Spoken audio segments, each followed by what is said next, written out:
Bismillahirrahmanirrahim. Today we are going to discuss a very important topic, that is screening test. तो सबसे पहले हमें ये पता होना चाहिए कि स्क्रीनिंग टेस्ट क्या है और इसके जो है टाइप्स क्या हैं, स्क्रीनिंग टेस्ट के यूजेस क्या हैं और ये कहाँ कहाँ यूज़ होती है। तो ये हम आज जो है सारा डिस्कस करेंगे इस स्क्रीनिंग टेस्ट। तो सबसे पहले अगर हम बात करें स्क्रीनिंग टेस्ट की, तो it is defined as search for unrecognised disease by rapidly applied test examination और procedure in apparently healthy individual. अब स्क्रीन टेस्ट जो है हम एक प्रोसीजर है, एक जो है हम एग्जामिनेशन करते हैं या जो है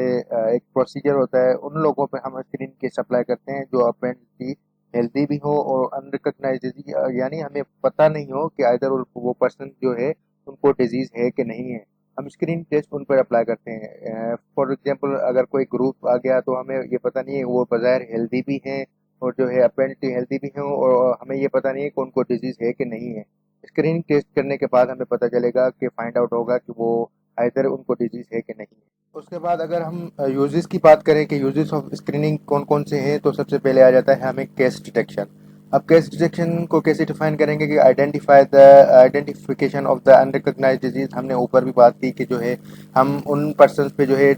स्क्रीनिंग टेस्ट करते हैं जिनको हमें पता नहीं है कि आइदर उनको डिजीज है कि नहीं है। फॉर एग्जांपल अगर हम कोई भी ग्रुप उठा लें और उनकी हम स्क्रीनिंग टेस्ट करें किसी भी डिजीज़ की, फॉर एग्जांपल हेपेटाइटिस सी की ले लें या कोई आजकल कोविड 19 चल रहा है, तो उनकी हमें ये पता नहीं है कि उनको आइदर वायरस है कि नहीं है या कोई भी डिजीज़ है कि नहीं है। हम उनको स्क्रीनिंग आउट करेंगे और हमें पता चलेगा कि इतने पर्सनस जो हैं डिटेक्ट हैं, इतने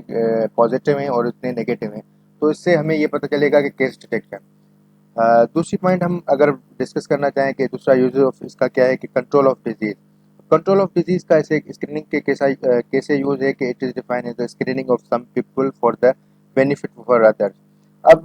कंट्रोल ऑफ डिजीज हम कैसे करेंगे? फॉर एग्जांपल अगर हम एक ग्रुप लेते हैं जिनको जो अपेरेंटली हेल्दी भी है, वहाँ जो है एक पर्सन को पॉजिटिव कोविड 19 आ गया, तो हम उस पर्सन को जो आइसोलेट कर लेंगे, पर वो जहाँ रह रहा था तो उसके आसपास के सराउंडिंग के लोग भी हम स्क्रीनिंग आउट करते हैं, हालांकि उनको कोई सिम्टम्स वगैरह भी नहीं है और जो है अपेरेंटली हेल्दी भी है, तो हम वो स्क्रीनिंग आउट करेंगे ताकि जो हो पर्सन पॉजिटिव आया है, जो भी पर्सन पॉजिटिव आया है उनको हम आइसोलेट करके और हम कंट्रोल ऑफ डिजीज यानी डिजीज को रोक सकें कि आगे वो स्प्रेड ना हो। अब हमें यहाँ ये बात जानना जरूरी है कि जो कुछ डिजीज होती हैं वो हमें कम्युनिकेबल डिजीज हम उनको कहते हैं, जो होस्ट टू होस्ट स्प्रेड हो। ठीक है, तो इसे इसलिए हम कंट्रोल ऑफ डिजीज कर सकते हैं। उसके बाद ये जो है तीसरा यूज इसका क्या है कि ये हम रिसर्च में भी यूज करते हैं। रिसर्च में कैसे यूज करते हैं? It mean the screening can also help in the finding out the undiscover fact of the disease, यानी हम जो है साइंटिस्ट डिफरेंट लैब्स में डिफरेंट एक्सपेरिमेंट करते हैं और डिस्कवर करते हैं डिफरेंट डिजीज के। जैसे हमारी जो है आजकल totally all over the world जो है वैक्सीन बनाई जा रही है कोविड 19 की, पर स्टिल नहीं बन पाई। तो ऐसे ही बहुत सारी जो है डिजीज उनको डिस्कवर भी कर रहे हैं साइंटिस्ट, तो ये हमें रिसर्च पर्पज के लिए भी यूज हो गया। उसके बाद जो है फोर्थ यूज का क्या है कि एजुकेशनल बेनिफिट। ये जो है हमारी स्क्रीनिंग एजुकेशनल बेनिफिट के लिए भी होती है कि पब्लिक को हम एजुकेट करें, हमको उनको अवेयर करें अबाउट डिजीज और उनके जो साइन एंड सिम्टम्स, तो ये एजुकेशनल पर्पज के लिए भी यूज होती है।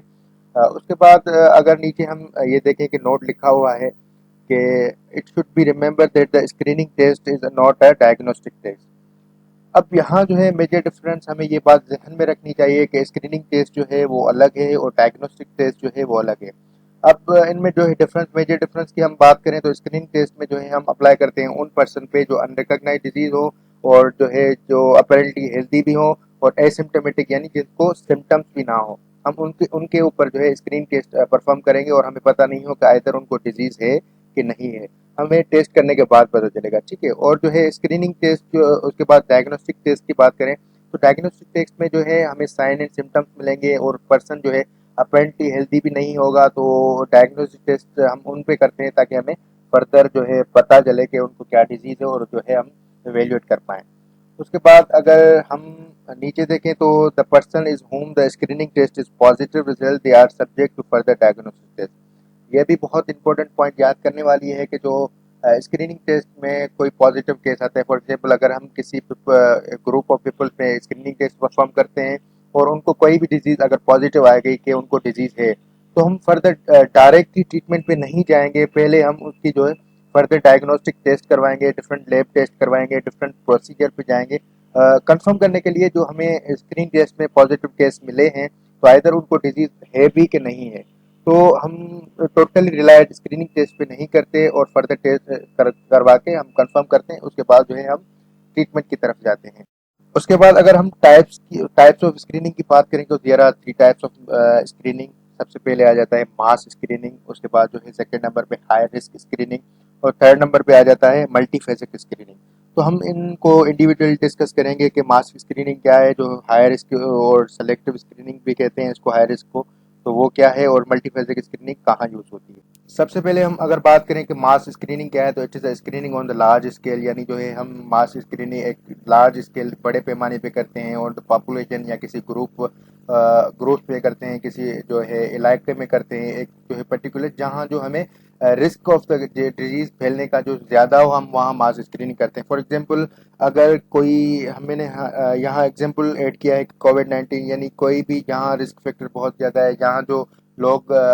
फॉर एग्जांपल कोविड-19 की एग्जांपल लें तो ये फैलता है जो कॉन्टेक्ट से और थ्रो जो है हाथ मिलाने से या किसी भी, तो वहाँ जो है स्क्रीनिंग आउट करेंगे जहाँ हमें रिस्क फैक्टर बहुत ज़्यादा मिलेंगे। जैसे कोई भी हम ग्रुप ले लें या कोई इलाका ले लें, हमें पता चले कि यहाँ जो है रिस्क फैक्टर है कोविड-19 या कोई भी डिजीज़ का, तो हम वो पूरा ग्रुप जो है एक लार्ज स्केल पे हम उनको स्क्रीनिंग आउट करेंगे और देखेंगे कि आइदर तो उनको जो है कोई डिजीज़ है कि नहीं है, तो हम इसको कहेंगे कि मास स्क्रीनिंग, यानी एक लार्ज स्केल पे या ग्रुप ऑफ पीपल पे या किसी सब ग्रुप में या किसी इलाके में हम कर रहे हैं स्क्रीनिंग, तो उसको है कहेंगे मास स्क्रीनिंग। उसके बाद अगर हम सेकंड पॉइंट देखें तो हाई रिस्क और सेलेक्टिव स्क्रीनिंग। अब ये कैसे, in selective screening the screening test is applied only that to that particular group of the population which is most vulnerable to develop the disease. अब जो है high risk इसके नाम से ही इंडिकेट कर रहा है कि हम वहाँ उस एरिया में या उस ग्रुप ऑफ पॉपुलेशन में या ग्रुप्स ऑफ पीपल में या उस कम्युनिटी में हम डिजीज जो है स्क्रीनिंग टेस्ट करेंगे जहाँ जो है बहुत ही हाई रिस्क जो होगा डिजीज की फैलने का होगा। फॉर एग्जांपल अगर हम देखें कि हम एग्जांपल है प्रोस्टिट्यूशन जो है हम इलाके में होते हैं तो वहाँ जो है डिजीज जो है सेक्सुअली ट्रांसमिटेड डिजीज बहुत ही फैलने के चांस होते हैं। तो हम वहाँ जो है पर्टिकुलर एरिया में जहाँ हमें पता है कि बहुत सारा रिस्क है डिजीज फैलने का, सेक्सुअली ट्रांसमिटेड डिजीज या और भी कोई बहुत सारे एग्जांपल है, तो हम वहाँ एक जो है स्क्रीनिंग आउट करते हैं पता करने के लिए कि अगर उन लोगों को डिजीज है कि नहीं है, अगर होगी तो फर्दर डायग्नोस्टिक टेस्ट की तरफ जाएंगे, उसके बाद जो है हम ट्रीटमेंट की तरफ जाएंगे। तो मेन मकसद इस स्क्रीनिंग की इस टाइप का यहाँ है, ये है कि हाई रिस्क जहाँ जो है बहुत सारा रिस्क हो डिजीज फैलने का, तो हम वहाँ ये स्क्रीनिंग आउट करते हैं। ठीक है, उसके बाद थर्ड टाइप इसकी आ जाती है मल्टीफेसिक स्क्रीनिंग। तो मल्टीफेसिक स्क्रीनिंग को कैसे डिफाइन करेंगे कि it is application of two or more screening test in the combination to the large scale number of people at the time screening out more than one disease among them. अब multiphasic यानी इसके नाम से ही हम अगर अंदाज़ा लगा लें तो एक ही डिजीज़ को एक ही टाइम पे दो या दो से ज़्यादा प्रोसीजर अप्लाई करके एक ही डिजीज़ को डायग्नोस करने को हम मल्टीफेजिक कहते हैं। फॉर एग्जांपल एक जो है हम यहाँ हम इंक्लूड करेंगे क्वेश्चनरीज, क्लिनिकल एग्जाम्स या लेबोरेटरी टेस्ट। अब जो ये जो है तीनों साथ साथ करेंगे। फॉर एग्जांपल एक पेशेंट से जो है क्लाइंट से हम पेशेंट तो नहीं कहेंगे, क्लाइंट कहेंगे, क्योंकि हमें पता नहीं है वो अपरेंटली स्क्रीनिंग हम अप्लाई उन पे करते हैं जो अपरेंटली हेल्दी भी हो, जो सिम्टोमेटिक भी हो और जिसको साइन एंड सिम्टम्स ना हो। ठीक है ना, तो हम उन क्लाइंट पे जो हम स्क्रीनिंग आउट करेंगे और एक ही डिजीज़ को जहाँ रिस्क ज़्यादा हुआ हम वहाँ डिजीज़ स्क्रीनिंग आउट करके और एक या दो से ज़्यादा हम करेंगे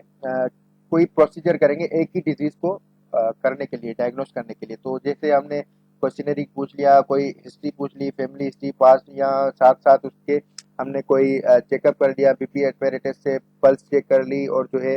डिफरेंट लेबोरेटरी टेस्ट। तो ये तीनों जो है और टू से ज़्यादा हम करेंगे एक ही डिजीज़ को डायग्नोस करने के लिए, तो उसको हम कहेंगे मल्टीफेजिक